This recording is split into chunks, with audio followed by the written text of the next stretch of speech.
De las 3 de la mañana por un incendio de vivienda, se despacha la primera dotación, que es la que hace guardia de noche en el cuartel. Así que al llegar al lugar, teniendo en cuenta que eran muy cerquita del cuartel, a pocas cuadras, ya saliendo desde el cuartel se veía el resplandor de las llamas. Así que al llegar al lugar se encuentra con que eran 3 viviendas afectadas en el lugar y 2 vehículos. Así que bueno, pide refuerzo y terminamos trabajando con 4 dotaciones de bombero, la ayuda del SPLIF, Edersa y Camusi para poder recortar el gas y los cables de media tensión que se habían derretido por la temperatura. ¿En qué lugar concretamente se produjo esto? Roca y Costanera al fondo, que ya es sobre el río.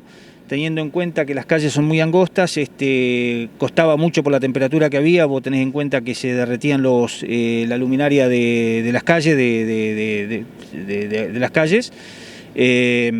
Así que bueno, estaba bastante imposible llegar al lugar donde era el incendio por la temperatura que había, ¿no es cierto?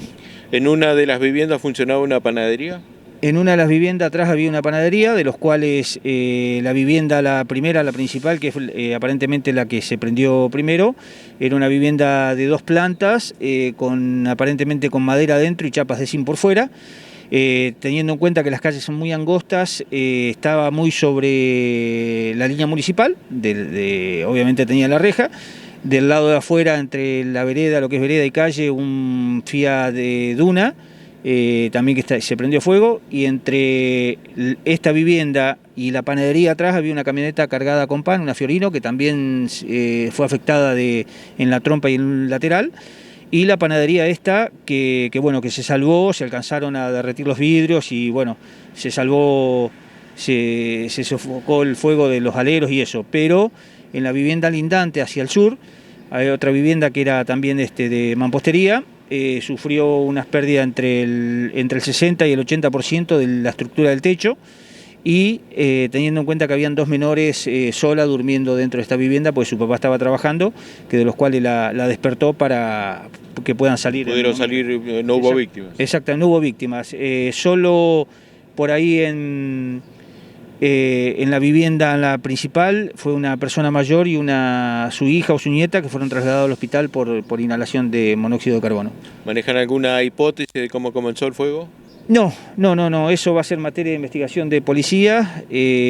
Bueno, lo único que se hizo presente un familiar y bueno, dice que se levantaron al baño y ya la casa sintieron olor a humo y ya cuando quisieron acordar ya estaba totalmente declarado. ¿Los 3 inmuebles arden porque estaban pegados?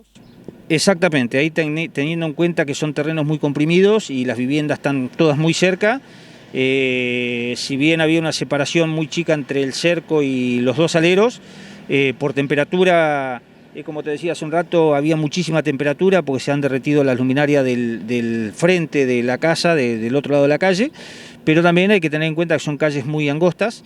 Y bueno, lo que se trató de hacer fue de salvar el resto de las viviendas por la temperatura que había y obviamente la brisa que había, una brisa norte que tiraba hacia el sur, que podía haber sido mucho más el trabajo. Ahí trabajamos con la cámara. ¿Equipos autónomos, no? Sí, con equipos autónomos, obviamente, porque era muchísimo el humo.